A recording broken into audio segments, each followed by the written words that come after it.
भक्ति आंदोलन को भारतीय चिंतन धारा का स्वाभाविक विकास बताने वाले विद्वान हैं। यहाँ पे सही उत्तर आपका ऑप्शन नंबर ए हजारी प्रसाद द्विवेदी हो जाएगा। देखिए, आचार्य हजारी प्रसाद द्विवेदी ने भक्ति आंदोलन को भारतीय चिंतन धारा का स्वाभाविक विकास या फिर लोक चेतना का परिणाम बताया है। इनका एक तर्क है, यदि भारत में मुस्लिम शासन न भी आया होता तब भी भक्ति आंदोलन का स्वरूप लगभग ऐसा ही होता। ऑप्शन नंबर ए इस प्रश्न का सही उत्तर हो जाएगा। अगला प्रश्न देखिएगा, इनमें से कौन सा कथन भक्ति आंदोलन और तुलसीदास में स्थापित मान्यताओं से मेल नहीं खा रहा है? कौन सा कथन है? देखिए, सही उत्तर क्या होगा? भक्ति साहित्य का उद्भव मुस्लिम पराधीनता जन निराशा से हुआ है, तो यही इस प्रश्न का सही उत्तर आपका हो जाएगा। बाकी भक्ति आंदोलन से भावात्मक एकता स्थापित हुई, ये बिल्कुल सही है। भक्ति आंदोलन अखिल भारतीय सांस्कृतिक आंदोलन था, ये भी बिल्कुल सही है। भक्ति आंदोलन विशुद्ध देश आंदोलन था, ये भी सही है। देखिए दोस्तों, पहला जो कथन है वो भक्ति आंदोलन और तुलसीदास में स्थापित मान्यताओं से मेल नहीं खाता है। बात करें आचार्य रामचंद्र शुक्ल की, तो इन्होंने भक्ति आंदोलन को पराजय के बाद जनता की निराशा से जोड़ा है, लेकिन इसका खंडन करते हुए हजारी प्रसाद द्विवेदी ने कहा है, यदि मुस्लिम आक्रमण न भी होते तब भी भक्ति आंदोलन का विकास होता रहता। तो ऑप्शन नंबर ए इस प्रश्न का सही उत्तर आपका हो जाएगा। अगला प्रश्न देखिएगा, कबीर के बीजक का भाग नहीं है। कबीर के बीजक का भाग नहीं है, तो यहाँ पे संत बानी ऑप्शन नंबर सी सही उत्तर आपका हो जाएगा। ये कबीर के बीजक का भाग नहीं है। देखिए, कबीर के बीजक के भाग 3 हैं, साखी, सबद, रामायणी। बात करें दोस्तों संत बानी, तो ये जो है बीजक का भाग नहीं है। रामायणी जो है ये बीजक का महत्वपूर्ण भाग माना जाता है, महत्वपूर्ण भाग है ये, महत्वपूर्ण भाग। और ये जो है चौपाई छंद में लिखा गया है, चौपाई छंद, चौपाई छंद। इसी तरह से शब्द की बात करें दोस्तों, इसमें जो है कबीर के गेय पद संकलित हैं जो कि गाए जाते हैं, गेय पद का संकलन इसमें हुआ है। साखी की बात करें तो ये तीसरा भाग है, तीसरा भाग जो कि दोहा छंद में लिखा गया है, दोहा छंद। यहाँ से भी प्रश्न आपके पूछे जा सकते हैं। पहला अगला प्रश्न है, श्री संप्रदाय के आचार्य हैं, इसमें से श्री संप्रदाय के आचार्य कौन है? प्रश्न number 4 Ramanujacharya. Option number D से उत्तर आपका हो जाएगा, रामानुजाचार्य। देखिए, मध्वाचार्य की अगर बात करें, मध्वाचार्य तो ये ब्रह्म संप्रदाय के जो है संस्थापक माने गए हैं। वल्लभाचार्य ये जो है रुद्र के हैं, रुद्र संप्रदाय। और ये जो है ब्रह्म संप्रदाय के हैं मध्वाचार्य। इसी तरह से निम्बार्काचार्य ये जो है सनकादि संप्रदाय के सनकादि संप्रदाय। अगला प्रश्न देखिएगा, राजस्थान के प्रमुख संत कवि कौन नहीं? राजस्थान के प्रमुख संत कवि कौन नहीं इसमें से? तो देखिए, दादू धन्ना पीपा या फिर रैदास। ऑप्शन नंबर डी देखिए, रैदास बिल्कुल सही उत्तर आपका हो जाएगा। ये राजस्थान के प्रमुख संत कवि नहीं है, राजस्थान के प्रमुख संत कवि ये नहीं है। दादू दयाल जो है, दादू दयाल देखिए, इनको राजस्थान का कबीर कहा जाता है। क्या कहा जाता है? राजस्थान का कबीर। इसी तरह से धन्ना और पीपा ये दोनों लोग जो संत हैं, इनका संबंध राजस्थान से माना गया है। अगला प्रश्न देखिए, कबीर ने जिस प्रकार निराकार ईश्वर के लिए भारतीय वेदांत का पल्ला पकड़ा, उसी प्रकार निराकार ईश्वर की भक्ति के लिए सूफियों का प्रेम तत्व लिया और निर्गुण पंथ बड़ी धूमधाम से निकाला। ये कथन किस विद्वान का है? देखिए, ये कथन किस विद्वान का है? तो आचार्य रामचंद्र शुक्ल जी का ये कथन है, आचार्य रामचंद्र शुक्ल। और कबीर के लिए इन्होंने लिखा था कि प्रतिभा इसमें प्रखर थी, इसमें संदेह नहीं। और बात करें आचार्य हजारी प्रसाद द्विवेदी की, तो कबीर को भक्त कवि के रूप में इन्होंने जो है बताया था। कबीर ने जिस प्रकार निराकार ईश्वर के लिए भारतीय वेदांत का पल्ला पकड़ा, उसी प्रकार निराकार ईश्वर की भक्ति के लिए सूफियों का प्रेम तत्व लिया और निर्गुण पंथ बड़ी धूमधाम से निकाला। ये जो है आचार्य रामचंद्र शुक्ल जी ने कहा है। इनमें से कौन सा कथन गलत है? देखिए, कौन सा कथन गलत है? कबीर शास्त्रीय ज्ञान की अपेक्षा अनुभव ज्ञान को अधिक महत्व देते थे, तो ये ऑप्शन बिल्कुल सही है। उत्तर भारत में भक्ति आंदोलन का सूत्रपात कबीर की प्रेरणा से हुआ, तो इस प्रश्न का यही सही उत्तर आपका हो जाएगा। यही सही उत्तर हो जाएगा आपका ऑप्शन नंबर बी। देखिए बात करें दोस्तों, उत्तर भारत में भक्ति आंदोलन का सूत्रपात रामानंद की प्रेरणा से माना गया है। रामानंद की प्रेरणा से पूछा जा सकता है, रामानंद की प्रेरणा से, न कि कबीर जी की प्रेरणा से। तो ऑप्शन नंबर बी गलत है और इस प्रश्न का सही उत्तर आपका हो जाएगा। देखिए कबीर को संत परंपरा का निर्दिष्ट प्रवर्तक माना गया है। संत साहित्य के प्रतिनिधि कवि भी इनको माना गया है।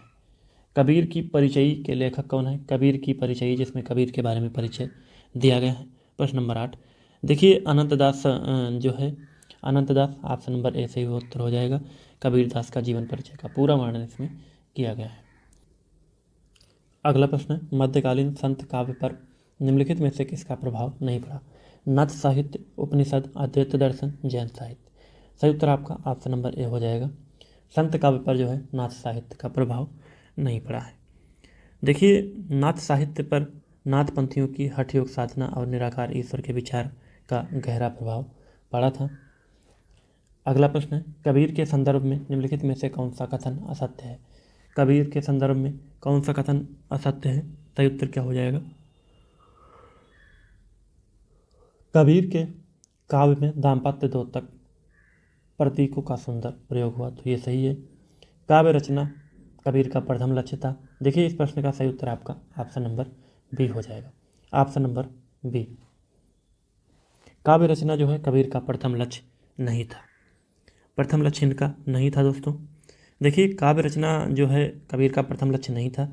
कबीर जो कविता के लिए कविताओं को एक साधन के रूप में प्रयोग करते थे, जो उनकी बातें होती थी उनको जनता तक जो है पहुंचाती थी। वो एक साधन था, न कि कबीर का जो है पहला लक्ष्य था काव्य रचना करना। तो ऑप्शन नंबर बी सही उत्तर आपका हो जाएगा। Option number B. और कबीर के बारे में कहा भी गया है दोस्तों, कबीर जो है कवि और भक्त बाद में है और पहले समाज सुधारक हैं। अगला प्रश्न, इनमें से किस कवि का संबंध संत काव्य से नहीं है? बताइए, संत काव्य से नहीं है। सही उत्तर क्या हो जाएगा? अग्रदास, रैदास, कबीरदास, धन्ना। तो अग्रदास बिल्कुल सही उत्तर आपका ऑप्शन नंबर ए हो जाएगा। अग्रदास जो है राम काव्य शाखा के हैं, राम काव्य शाखा। अगला प्रश्न देखिए, इनमें से किस मध्यकालीन संत या फिर भक्त कवि का राजस्थान से संबंध नहीं था? किसका राजस्थान से संबंध नहीं था? तो यहाँ पे मलूक दास। ऑप्शन नंबर सी सही उत्तर आपका हो जाएगा। ऑप्शन नंबर सी, मलूक दास। देखिए इनका जो जन्म हुआ था वो इलाहाबाद में कड़ा नामक स्थान पर यूपी में हुआ था। तो इनका संबंध जो है राजस्थान से नहीं है।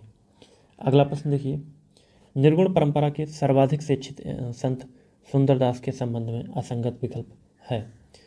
असंगत कौन सा विकल्प है? निर्गुण परंपरा के सर्वाधिक शिक्षित संत का अगर नाम पूछा जाए तो सुंदरदास होगा आपका। और इनके संबंध में कौन सा विकल्प असंगत है? प्रश्न नंबर 13 देखिए, ठेठ राजस्थानी भाषा में कविता। तो पहला ही प्रश्न का सही उत्तर हो जाएगा, ठेठ राजस्थानी भाषा में कविता।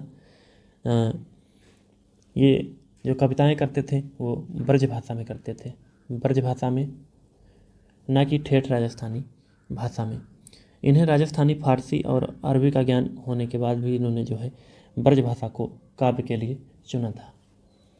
अगला प्रश्न देखिए, ये जो प्रश्न है आपके काफ़ी महत्वपूर्ण है, हर एक प्रश्न जो है एग्जाम में आया हुआ प्रश्न है। संतों में अगर किसी ने छत्रबंध, मूरजबंध आदि बाह्य अलंकारिता को आश्रय दिया तो वे यही है। आचार्य हजारी प्रसाद द्विवेदी का यह कथन दादू के किस शिष्य के बारे में है? देखिए दादू के किस शिष्य के बारे में है? तो सुंदरदास जी के बारे में है। सुंदरदास जो है दादू दयाल के शिष्य थे। ऑप्शन नंबर 20 प्रश्न का सही उत्तर आपका हो जाएगा। अगला प्रश्न देखिए, कबीरदास के काव्य में विद्यमान भावात्मक रहस्यवाद की झलक का कारण है। प्रश्न नंबर 15, तो कबीरदास के काव्य में विद्यमान भावात्मक रहस्यवाद की झलक का कारण है। क्या कारण है दोस्तों? वेदांत का प्रभाव, वेदांत का प्रभाव, सूफी सत्संग का प्रभाव, अन्योक्ति का प्रभाव, ज्ञान मार्गी चिंतन धारा का प्रभाव। सही उत्तर क्या हो जाएगा बताना है आपको।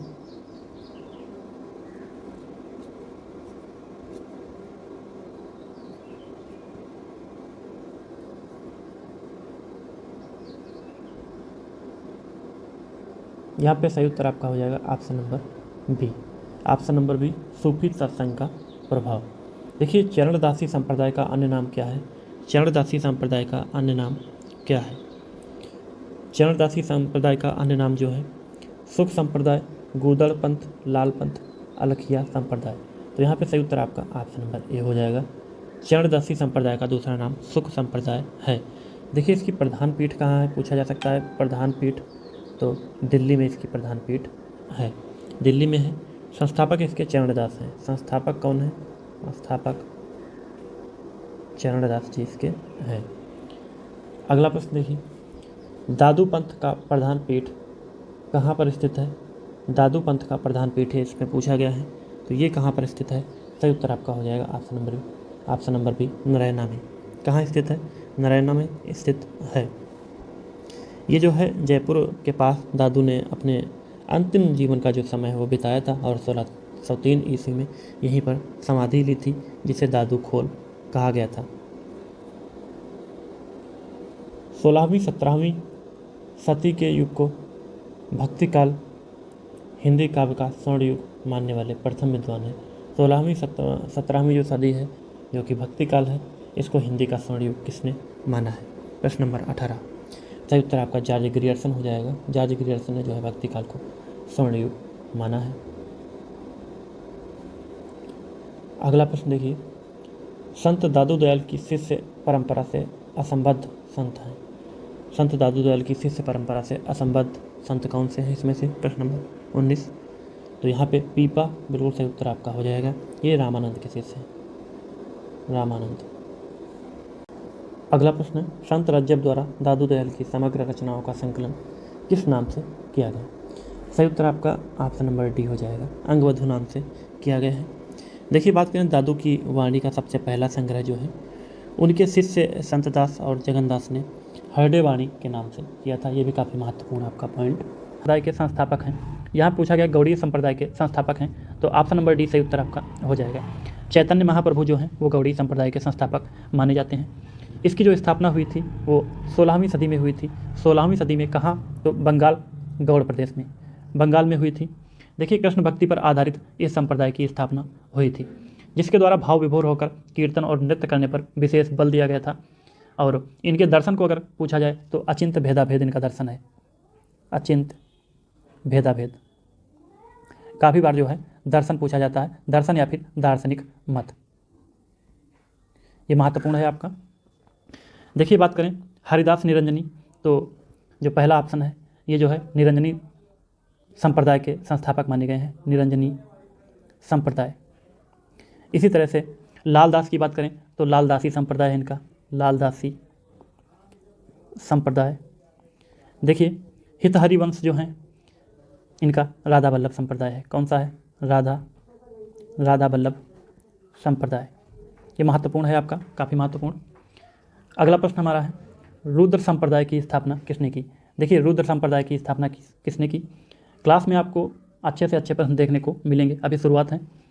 तो रुद्र संप्रदाय की जो स्थापना है वो विष्णु स्वामी ने की है। ऑप्शन नंबर सी इस प्रश्न का सही उत्तर आपका हो जाएगा, ऑप्शन नंबर सी।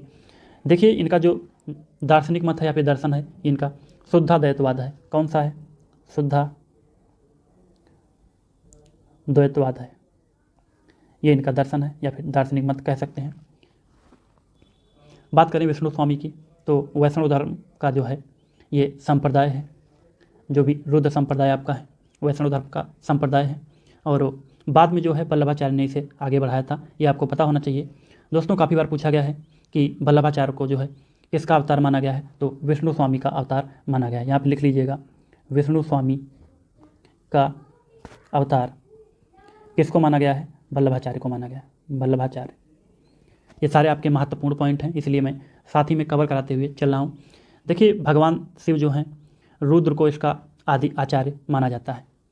भगवान शिव रुद्र को इसका आदि आचार्य माना जाता है। देखिए आदि आचार्य पूछा जा सकता है, आदि आचार्य तो रुद्र को माना जाता है। ठीक है, अगला प्रश्न हमारा है, बसो मेरे नैनन में नंदलाल किसकी पंक्ति है? देखिए मीराबाई की पंक्ति है। ऑप्शन नंबर सी इस प्रश्न का सही उत्तर आपका हो जाएगा। इस पंक्ति में कृष्ण के मनमोहक स्वरूप को अपने नेत्र में बसा लेने की अभिलाषा व्यक्त करती हैं मीराबाई। अगला प्रश्न हमारा है, मीराबाई के गुरु कौन थे? देखिए मीराबाई के गुरु कौन थे, तो यहाँ पे रैदास सही उत्तर आपका ऑप्शन नंबर बी की तरफ जाएगा। मीराबाई के जो गुरु हैं वो रैदास हैं। मीराबाई ने जो है कई पदों में गुरु रैदास का जिक्र किया है और कहा है कि गुरु ने उन्हें ज्ञान और भक्ति के मार्ग पर आगे बढ़ाया है। देखिए इनका एक पद है, गुरु मिलिया रैदास जी दीन्ही ज्ञान की गुटकी, ये इनका पद है। तो यहाँ से आप लोग देख सकते हैं इनके जो गुरु हैं वो रैदास जी हैं। अगला प्रश्न है, मीराबाई की रचनाओं में किस भाषा की छौंक ज़्यादा पाई जाती है? किस भाषा की छौंक ज़्यादा पाई जाती है इनकी रचनाओं में? सही उत्तर क्या हो जाएगा? राजस्थानी भाषा। देखिए राजस्थानी भाषा, आइए समझते हैं इससे संबंधित कुछ और महत्वपूर्ण तथ्यों को। बात करें दोस्तों, मीराबाई जो हैं वो राजस्थान की रहने वाली हैं। इनका जो निवास स्थान है वो राजस्थान है, राजस्थान की रहने वाली हैं। और इनकी जो रचना है उसकी मूल भाषा अगर पूछा जाए, देखिए मूल भाषा कौन है, तो इनकी मूल भाषा जो है ब्रज भाषा है। कौन सी है? मूल भाषा जो है वो ब्रज भाषा इनकी मानी गई है। लेकिन ये राजस्थान की रहने वाली थी तो इनकी जो काव्य की भाषा है उस पर इनकी मातृभाषा का प्रभाव देखने को मिलता है। इसलिए जो इनकी रचनाएं हैं उसमें जो है कहीं कहीं पर आपको राजस्थानी भाषा का भी जिक्र देखने को मिलेगा। अगला प्रश्न है, रामानुजाचार्य ने किस दर्शन का प्रतिपादन किया? सही उत्तर क्या हो जाएगा? देखिए विशिष्टाद्वैतवाद दर्शन का इन्होंने प्रतिपादन किया है। ऑप्शन नंबर सी सही उत्तर आपका हो जाएगा। देखिए ये जो दर्शन है इसका प्रतिपादन किया है, इसका स्थापना जो है इन्होंने किया है। और ये शंकराचार्य के जो अद्वैतवाद है इसके विरोध में इसकी स्थापना हुई थी। अद्वैतवादी किसका है? शंकराचार्य का है, शंकराचार्य। इसी के जो है विरोध में इसकी स्थापना की गई थी। तो ये महत्वपूर्ण पॉइंट है, यहाँ से प्रश्न आपका बन सकता है। देखिए इसके अनुसार जो विशिष्टाद्वैतवाद है इसके अनुसार ब्रह्म एक है परंतु जीव और जगत से विशिष्ट है। जीव और जगत ब्रह्म के ही अंश इसमें माने गए हैं। अगला प्रश्न हमारा है, रसखान कवि का वास्तविक नाम क्या है? रसखान कवि का वास्तविक नाम क्या है? तो यहाँ पे सही उत्तर क्या हो जाएगा? देखिए नसीम खान अली मोहम्मद अब्दुल सैयद इब्राहिम। सही उत्तर आपका ऑप्शन नंबर डी की तरफ जाएगा, सैयद इब्राहिम। देखिए इनका जो वास्तविक नाम है वो सैयद इब्राहिम है। बात करें कृष्ण भक्त कवि हैं ये, और इनकी जो भाषा है वो ब्रज भाषा है। कौन सी भाषा है? ब्रज भाषा में इन्होंने जो है कवित्त और सवैया की रचना भी की है। कवित्त सवैया की रचना इन्होंने की है। और इनकी मुख्य रचनाओं की बात करें रसखान की तो एक प्रेम वाटिका है, प्रेम वाटिका ये इन्हीं की रचना है। और इसी तरह से सुजान रसखान है, ये भी काफ़ी चर्चित और महत्वपूर्ण है, सुजान रसखान। अगला प्रश्न हमारा है, मेरे तो गिरधर गोपाल दूसरों न कोई किसका पद है? देखिए ये जो है मीराबाई जी का पद है। ऑप्शन नंबर बी सही उत्तर आपका हो जाएगा। किसका है? मीराबाई का है। मीराबाई श्री कृष्ण को ही एकमात्र सर्वस्व मानती हैं। यह पद उनकी माधुर्य भाव की भक्ति का एक उदाहरण है। अगला प्रश्न हमारा है, पायो जी मैंने राम रतन धन पायो प्रस्तुत पद के रचयिता कौन है? देखिए इस पद के रचयिता कौन है? पायो जी मैंने राम रतन धन पायो। सही उत्तर आपका क्या हो जाएगा? प्रश्न नंबर 9। इसका भी सही उत्तर आपका मीराबाई की तरफ जाएगा, ऑप्शन नंबर सी। इस पद में जो है वे अपने सदगुरु रैदास की कृपा से प्राप्त हुए राम नाम रूपी अनमोल धन की महिमा का बखान करती हैं। यहाँ पर देखिए पूछा जा सकता है इसमें राम से क्या तात्पर्य है, यहाँ से प्रश्न आपका बन सकता है। तो यहाँ पे अधिकतर लोगों का उत्तर गलत जाएगा। देखिए यहाँ पर जो है राम से अभिप्राय है मीराबाई का कि दशरथ जो पुत्र राम है वो नहीं है, लेकिन यहाँ पे निर्गुण और सगुण से परे परब्रह्म से है। तो निर्गुण सगुण से परे परब्रह्म से है। ये महत्वपूर्ण पॉइंट है आपका। अगला प्रश्न हमारा है, राग गोविंद के रचयिता कौन है? देखिए राग गोविंद के रचयिता कौन है? तो मीराबाई सही उत्तर आपका यहाँ पे होगा। मीराबाई से संबंधित महत्वपूर्ण प्रश्न हमारे चल रहे हैं, मीराबाई इसका सही उत्तर आपका हो जाएगा। देखिए कृष्ण भक्ति से संबंधित पदों को विभिन्न रागों में जो है इसमें इन्होंने संग्रहित किया है। बात करें गीत गोविंद का टीका, नरसिंह जी का मायरा, राग सोरठा के पद, मीरा पदावली, ये सभी काफ़ी इनकी चर्चित रचनाएं मानी जाती हैं। और ब्रज भाषा इनकी है, कैसी है? ब्रज भाषा इनकी जो है भाषा है। दोस्तों यहाँ पे नोट डाल के एक महत्वपूर्ण बिंदु को हम लोग लिखेंगे। देखिए गीत गोविंद जो है, यहाँ पे राग गोविंद है लेकिन गीत गोविंद है। गीत गोविंद वो किसकी है? वो अभिनय जयदेव की है। जयदेव। कुछ रचनाएं एक सी मिलती हैं और इसकी अगर भाषा पूछी जाए तो संस्कृत भाषा है। मदनाष्टक के रचयिता कौन है? देखिए प्रश्न नंबर 11, मदनाष्टक के रचयिता, तो यहाँ पे रहीम दास सही उत्तर आपका ऑप्शन नंबर सी की तरफ जाएगा। मदनाष्टक के जो रचयिता हैं वो रहीम दास हैं। इसकी भाषा जो है ये संस्कृत और हिंदी खड़ी बोली है। ये इसकी भाषा है, खड़ी बोली। दोनों का मिश्रण एक तरह से कह सकते हैं, ये भाषा देखने को मिली है। और भगवान श्री कृष्ण की रामलीला का इसमें वर्णन किया गया है। इसमें छंद कौन सा है? अगर छंद पूछा जाए तो मालिनी छंद है। मालिनी छंद का इसमें प्रयोग किया गया है। देखिए इसका जो प्रकाशन हुआ था, प्रकाशन जो सबसे स्पष्ट माना गया है वो सम्मेलन पत्रिका में जो प्रकाशन हुआ था वो माना गया है, सम्मेलन पत्रिका। और इसकी जो रचना है, कहा गया है 16वीं जो सदी है, सदी उसका अंत और 17वीं सदी की शुरुआत की रचना है। ये सारे काफ़ी महत्वपूर्ण पॉइंट आपके हैं। आगे देखेंगे, अगला हमारा प्रश्न है, भक्ति काल के किस कवि ने संस्कृत को छोड़कर भी संस्कृत की शास्त्रीय परंपरा का निर्वहन किया है? प्रश्न नंबर 12। यहाँ पे सही उत्तर आपका गोस्वामी तुलसीदास की तरफ जाएगा, ऑप्शन नंबर सी। अगला प्रश्न हमारा है, उत्तर भारत में भक्ति का प्रचार करने का श्रेय किसे प्राप्त है? देखिए उत्तर भारत में भक्ति का प्रचार प्रसार करने का श्रेय जो है वो रामानंद जी को है। ऑप्शन नंबर बी सही उत्तर आपका हो जाएगा, रामानंद। देखिए इन्होंने दक्षिण भारत से चली आ रही भक्ति परंपरा को उत्तर भारत के समाज के अनुकूल बनाया था और जाति पाति का भेद हटाकर सभी के लिए जो है भक्ति का द्वार खोला था और हिंदी लोक भाषा में इन्होंने उपदेश दिए थे। अगला प्रश्न हमारा है, कबीर परिचयी के रचनाकार कौन है? देखिए कबीर परिचयी के रचनाकार कौन है? सही उत्तर क्या हो जाएगा? तो संत अनंत दास, ऑप्शन नंबर बी, संत अनंत दास इस प्रश्न का बिल्कुल सही उत्तर आपका हो जाएगा। देखिए कबीर के जीवन और व्यक्तित्व पर प्रकाश डालने वाली रचना है जो कबीर परिचयी है। और इन्होंने कबीर के अतिरिक्त जो है रैदास,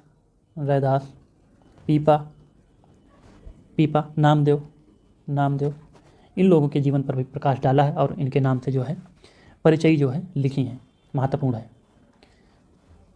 अगला प्रश्न हमारा है, आकाश धर्मगुरु कहा गया है? देखिए आकाश धर्मगुरु जो है किसको कहा गया है, क्यों कहा गया है, हर एक चीज़ को हम सभी लोग समझेंगे। आकाश धर्मा जो कहा गया है दोस्तों, स्वामी रामानंद जी को कहा गया है, Swami Ramanand, option number B आकाश धर्मा। और बात करें दोस्तों किसने कहा है, तो आचार्य हजारी प्रसाद द्विवेदी ने। क्यों कहा था? कारण अगर आप लोग जान जाएंगे तो प्रश्न को कभी भी भूलेंगे नहीं। क्यों कहा था? देखिए हजारी प्रसाद द्विवेदी का जो आशय है आकाश धर्मा से वो ये है कि जिस प्रकार आकाश समान रूप से सभी को आश्रय देता है, उसी प्रकार रामानंद ने भी समान रूप से जाति पाति का भेद मिटाकर सभी वर्ग के लोगों को अपना शिष्य बनाया था। इसलिए हजारी प्रसाद द्विवेदी ने इनको आकाश धर्मा की उपाधि दी थी। महत्वपूर्ण पॉइंट है। अगला प्रश्न हमारा है, निम्न में विष्णु संप्रदाय को किस संज्ञा से अभिहित किया जाता है? विष्णु संप्रदाय को किस संज्ञा से अभिहित किया जाता है? प्रश्न नंबर 16। यहाँ पे रुद्र संप्रदाय आपका ऑप्शन नंबर ए सही उत्तर आपका हो जाएगा, रुद्र संप्रदाय। देखिए इसके जो प्रवर्तक जो हैं इसके वो कौन है? इसके जो प्रवर्तक विष्णु स्वामी हैं, विष्णु स्वामी इसके प्रवर्तक हैं। ज़्यादातर जो प्रवर्तक हैं वो अपने नाम के हिसाब से ही संप्रदाय का गठन किए हैं, तो यहाँ से आप सभी लोग जो है समझ सकते हैं। आगे बात करें, विष्णु संप्रदाय, इसको जो है विष्णु संप्रदाय भी कहा गया है और रुद्र संप्रदाय भी इसको कहा गया है। देखिए वल्लभाचार्य ने जो है इसी संप्रदाय के शुद्धाद्वैत मत को आधार बनाकर पुष्टि मार्ग की रचना की थी। ये भी काफ़ी महत्वपूर्ण आपका पॉइंट है, नोट कर सकते हैं। वल्लभाचार्य जो थे उन्होंने इसी संप्रदाय के शुद्धाद्वैत जो मत है उसको आधार बनाकर पुष्टि मार्ग की रचना की थी। रहीमकृत मदनाष्टक की भाषा क्या है? रहीमकृत मदनाष्टक की भाषा जो है खड़ी बोली है, मैंने बताया था खड़ी बोली। सही उत्तर आपका ऑप्शन नंबर ए हो जाएगा, ऑप्शन नंबर ए। इसके बारे में और जानकारी हमने पिछले प्रश्न में पढ़ा था, तो वहाँ आप लोग जान चुके होंगे। अगला प्रश्न हमारा है प्रश्न नंबर 18। देखिए जिस प्रकार मीराबाई ने जाके सिर मोर मुकुट मेरो पति सोई कहकर कृष्ण की भक्ति पति रूप में की। उसी प्रकार दक्षिण भारतीय शक्ति कवियत्री ने कहा कि स्वामी कृष्ण के अतिरिक्त किसी और को अपना पति नहीं बना सकती। ये किसने कहा है? सही उत्तर क्या हो जाएगा?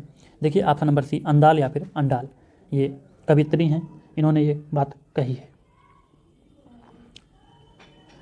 देखिए ये महिला आलवार संत के अंतर्गत आती हैं। महिला आलवार, इनकी संख्या कितनी है? संख्या इनकी 12 है। 12 में इकलौती जो है महिला आलवार संत के रूप में जानी जाती हैं। तो यहाँ से भी प्रश्न आ जाता है कि आलवार संतों में महिला का क्या नाम है? तो यहाँ पे अंडाल बिल्कुल सही उत्तर आपका रहेगा। आगे देखेंगे, इनको जो है दक्षिण की मीरा कहा गया है। दक्षिण की मीरा, क्योंकि मीरा जो है वो कृष्ण को अपने पति के रूप में देखती थी, उसी प्रकार ये भी जो है स्वामी कृष्ण के अतिरिक्त किसी को अपना पति नहीं बना सकती थी, इन्होंने कहा है खुद। तो ये दक्षिण की मीरा भी इनको कहा गया है। अगला प्रश्न हमारा है, जन्म काल के अनुसार निम्नलिखित भक्त कवियों का सही अनुक्रम है। देखिए जन्म काल के अनुसार सही अनुक्रम कौन सा होगा? सूर, तुलसीदास, दादू, मीरा, ये गलत है। सूरदास, मीरा, तुलसीदास, दादू, ये बिल्कुल सही है। ऑप्शन नंबर बी आपका सही उत्तर हो जाएगा। देखिए सूरदास का जो जन्म हुआ था 1478 में हुआ था। कब हुआ था? 1478 में हुआ था। जिसके बाद में मीरा का जो जन्म हुआ 1498 में हुआ था। इसी तरह से तुलसीदास का जो जन्म हुआ था वो 1532 में हुआ था। ये सारे आपके ईस्वी हैं, ईस्वी सन है। और दादू का जो जन्म हुआ था वो 1544 में हुआ था, 1544 ईस्वी में। तो ऑप्शन नंबर बी की तरफ इस प्रश्न का सही उत्तर जाएगा। अगला प्रश्न हमारा है, मीराबाई की उपासना पद्धति थी। देखिए मीराबाई की जो उपासना पद्धति है वो कैसी है? सखा भाव की है। तो ये सखा भाव की नहीं है दोस्तों। सूरदास की सखा भाव की थी, संख्य भाव की, और माधुर्य भाव, पुष्टि मार्गीय, श्रुति सम्मत, हरि भक्ति पथ की। तो यहाँ पे सही उत्तर आपका माधुर्य भाव हो जाएगा। Option number B. Option number B इस प्रश्न का सही उत्तर होगा। देखिए माधुर्य भाव जो है इसमें भक्त अपने आराध्य को पति के रूप में देखता है। तो मीराबाई जो है वो श्री कृष्ण को अपने पति के रूप में देखती थी। भक्ति रसामृत सिंधु, इसके रचयिता कौन है? देखिए नई रचना है, इसके रचयिता कौन है? सही उत्तर क्या होगा? रूप गोस्वामी, बिल्कुल सही उत्तर आपका ऑप्शन नंबर डी। रूप गोस्वामी इसके रचयिता हैं। देखिए ये चैतन्य महाप्रभु के गुरु भी हैं, और ये जो ग्रंथ है ये भक्ति रस का प्रामाणिक और विस्तृत विवेचन करने वाला ग्रंथ माना गया है, जिसके विभिन्न वेद और भावों को शास्त्रीय विश्लेषण किया गया है इसके अंतर्गत। और अगर पूछा जाए गौड़ी वैष्णव संप्रदाय का आधार स्तंभ ग्रंथ कौन सा है, तो बिल्कुल सही उत्तर आपका भक्ति रसामृत सिंधु हो जाएगा। देखिए लिख लीजिएगा, गौड़ी संप्रदाय का आधार स्तंभ ग्रंथ है, ये महत्वपूर्ण है। अगला प्रश्न हमारा है, तुलसी के वचनों के समान रहीम के वचन भी हिंदी भाषी भूभाग में सर्वसाधारण के मुंह पर रहते हैं। ये कथन किसका है? देखिए आचार्य रामचंद्र शुक्ल जी का ये कथन है। ऑप्शन नंबर बी सही उत्तर आपका हो जाएगा। इन्होंने अपने हिंदी साहित्य का इतिहास जो 1929 का है, इसमें जो है रहीम के काव्य की व्यापक लोकप्रियता और जनजीवन में उनकी पैठ को रेखांकित करते हुए कहा है कि तुलसी के वचनों के समान रहीम के वचन भी हिंदी भाषी भूभाग में सर्वसाधारण के मुँह पर रहते हैं। मान सहित विष खाए के शंभु भय जगदीश। आगे है दोस्तों, बिना मान अमृत पिए राहु कटायो शीश। देखिए पंक्तियाँ इनमें से किसकी हैं? तो ये जो पंक्तियाँ हैं ये रहीम का नीति परक दोहा है। रहीम का नीति परक दोहा है, नीति परक दोहा है। देखिए आइए समझते हैं इस दोहे के बारे में। रहीमदास जी कहते हैं कि मान सम्मान के साथ में शिव जी विष पीकर भी जगदीश कहलाए, जबकि बिना मान के अमृत पीकर राहु को सर कटाना पड़ा था। तो रहीम का नीति परक दोहा है, महत्वपूर्ण है। देखिए अगर इस दोहे के भाव की बात करें, इसका भाव क्या है, तो भाव ये है सम्मान के साथ जो है मृत्यु भी अपमान के साथ जीवन जीने से श्रेष्ठ है, ये इनका भाव था। अगला प्रश्न है, निम्बार्काचार्य का संबंध किस दर्शन से है? तो सही उत्तर आपका द्वैताद्वैत हो जाएगा, ऑप्शन नंबर सी। देखिए इसको भेदाभेद भी कहा गया है। अगला प्रश्न हमारा है, वृंदावन में मीराबाई की मुलाकात किस कृष्ण भक्त कवि से हुई? तो यहाँ पे सही उत्तर आपका ऑप्शन नंबर डी, जीव गोस्वामी से हुई थी। देखिए जीव गोस्वामी चैतन्य संप्रदाय के अंतर्गत आते हैं। इन्होंने कहा है कि मीरा के स्त्री होने के लिए उन्होंने भेंट करने के लिए मना कर दिया था, जिस पर मीरा ने कहा है कि वृंदावन में तो श्री कृष्ण ही एकमात्र पुरुष हैं, बाकी सब गोपी भाव हैं, जिससे प्रभावित होकर के जीव गोस्वामी ने मीराबाई से भेंट की थी। अगला प्रश्न देखिए, निम्बार्काचार्य का संबंध किस दर्शन से है? शायद ये प्रश्न रिपीट हो गया है, 24 नंबर प्रश्न में भी यही पूछा गया था। तो आगे बढ़ते हैं। रहीम दरबारी कवि हैं। देखिए रहीम जो है अकबर के दरबारी कवि हैं। अकबर के जो नवरत्न थे उसमें से एक रहीमदास जी माने जाते हैं। अकबर के जो संरक्षक थे बैरम खां, उनके रहीमदास पुत्र हैं। अकबर ने खाने खाना की उपाधि इनको दी थी। पूछा जा सकता है खाने खाना की उपाधि किसने दी? तो अकबर ने दी थी। करत करत अभ्यास के जड़मत होत सुजान, ये उक्ति किसकी है? ये उक्ति जो है किसकी है? तो कवि वृंद की है। ऑप्शन नंबर डी सही उत्तर आपका हो जाएगा। जाके प्रिय नाराम वैदेही ताजिए ताहि कोटि बैरी सम जद्दप परम स्नेही, ये किसकी प्रसिद्ध उक्ति है? यहाँ पे सही उत्तर क्या हो जाएगा बताना है आपको। तुलसीदास जी की है। ऑप्शन नंबर ए इस प्रश्न का सही उत्तर होगा। पंथ का प्रधान पीठ जिसको दादू द्वार कहा गया है, ये कहाँ पर स्थित है? सही उत्तर आपका क्या हो जाएगा? अहमदाबाद, नारायणा, आमेर, सांगानेर। देखिए नारायणा बिल्कुल सही उत्तर आपका इस प्रश्न का हो जाएगा। बात करें संत दादू दयाल, उन्होंने अपने जीवन का अंतिम समय नारायणा में बिताया था और यहीं पर उनकी प्रमुख गद्दी स्थापित हुई थी। देखिए नारायणा को जो है दादू पंथ में दादू द्वार के नाम से जाना जाता है और 1603 में दादू को निर्माण यहीं पर प्राप्त हुआ था। दादू पंथ की अगर शाखाओं की बात करें, शाखा पूछा जाए कितनी शाखा हैं, तो 5 शाखा हैं, जिनको जो है पंचतीर्थ भी कहा गया है। पंचतीर्थ देखिए इनमें कौन कौन सी हैं? एक है करदला, सांभर, आमेर, नारायणा और भैरना। ये आपके 5 जो है पंचतीर्थ के रूप में जाने गए हैं। अगला प्रश्न हमारा है, संत दादू दयाल की शिष्य परंपरा से असंबद्ध संत हैं। शिष्य परंपरा से असंबद्ध संत कौन है? पीपा, सुंदरदास, रज्जब, गरीबदास। देखिए पीपा जो हैं ये संत दादू दयाल की शिष्य परंपरा के अंतर्गत नहीं आते हैं। ये जो है रामानंद के शिष्य हैं, रामानंद के शिष्य हैं। बाकी सुंदरदास, रज्जब और गरीबदास ये तीनों लोग संत दादू दयाल की शिष्य परंपरा से जुड़े हुए हैं। देखिए दादू दयाल के जो शिष्य हैं उसमें सुंदरदास, रज्जब, संतदास, जगन्नाथ दास और प्रयागदास दादू के पुत्र भी उसमें शामिल हैं। आगे बात करेंगे, संत रज्जब द्वारा दादू दयाल की समग्र रचनाओं का संकलन किस नाम से किया गया? महत्वपूर्ण प्रश्न है। देखिए यहाँ पे सही उत्तर आपका अंगबधू हो जाएगा। Option number D, option number D अंगबधू। इसी तरह से सबबंगी की बात करें तो ये रज्जब की रचना है। किसकी है? रज्जब की रचना है। देखिए ज्ञान समुद्र जो है ये सुंदरदास की है, सुंदरदास। इसी तरह से ज्ञान बोध जो है ये मलुकदास की है, मलुकदास। आगे बात करेंगे, प्रश्न है निर्गुण पंथियों में सबसे अधिक शिक्षित और शास्त्रज्ञ थे। देखिए दादू दयाल, धर्मदास, सुंदरदास या फिर कबीरदास। ऑप्शन नंबर सी सही उत्तर आपका हो जाएगा। निर्गुण पंथियों में सबसे अधिक शिक्षित और शास्त्रज्ञ सुंदरदास को माना गया है। सुंदरदास के विषय में डॉक्टर नागेंद्र ने कहा है कि ये निर्गुण पंथी संत में एकमात्र ऐसे संत थे जिन्हें विधिवत शिक्षा मिली थी तथा संपूर्ण साहित्य परंपरा में सबसे ज़्यादा सुंदर कवित्व और सवैया इन्होंने ही रचे थे। अगला प्रश्न हमारा है, प्रमुख आलवारों की संख्या कितनी मानी गई है? देखिए प्रमुख आलवारों की जो संख्या है वो 12 मानी गई है। ऑप्शन नंबर सी सही उत्तर आपका हो जाएगा।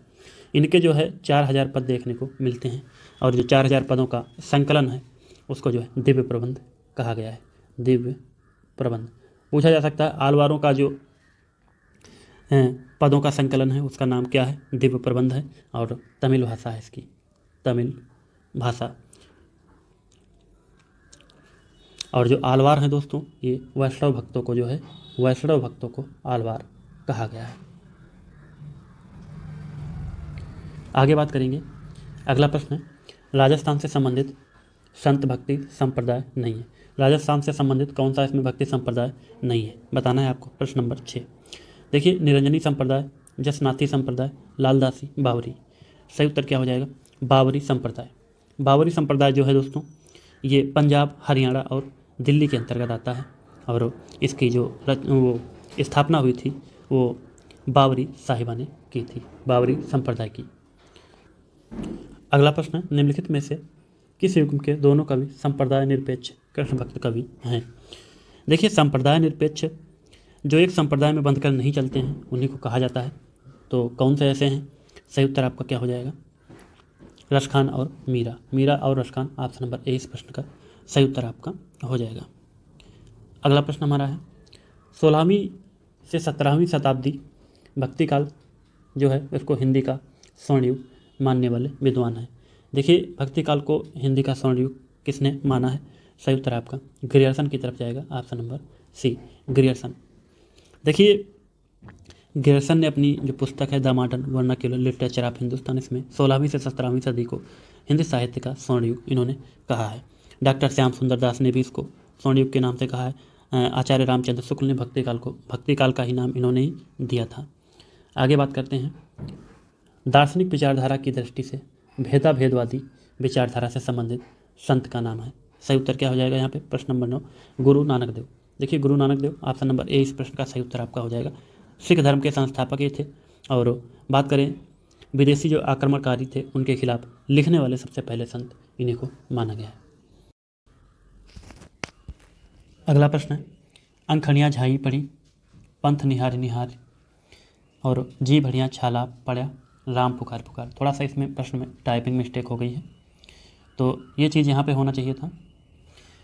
तो कहा गया है इस साखी पर मुख्य प्रभाव किसका है? देखिए इस साखी पर मुख्य प्रभाव किसका है? सही उत्तर क्या हो जाएगा?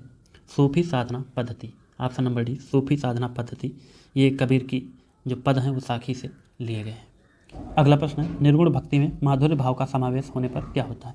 देखिए अद्वैतवाद का अभ्युदय होता है, गलत है। सगुण भक्ति का अभ्युदय होता है, गलत है। रहस्यवाद का अभ्युदय होता है। ऑप्शन नंबर सी सही उत्तर आपका हो जाएगा। देखिए बात करें जब निर्गुण निराकार ईश्वर की भक्ति में माधुर्य भाव, जिसमें प्रेम, समर्पण और प्रियतम के रूप में ईश्वर की कल्पना करना, इसका समावेश होता है, तो वह ज्ञान जो है ज्ञान के शुष्क मार्ग से हटकर प्रेम के सूक्ष्म मार्ग पर आ जाती है, जिसे रहस्यवाद का उदय होता है। तो रहस्यवाद का अभ्युदय होता है। ऑप्शन नंबर सी सही उत्तर आपका हो जाएगा। अगला प्रश्न है, इनमें से अवधि की प्रारंभिक कृति मानी जाती है। अवधि की प्रारंभिक कृति मानी जाती है, यहाँ पे चंदन सही उत्तर आपका हो जाएगा। डॉक्टर रामकुमार वर्मा के अनुसार, डॉक्टर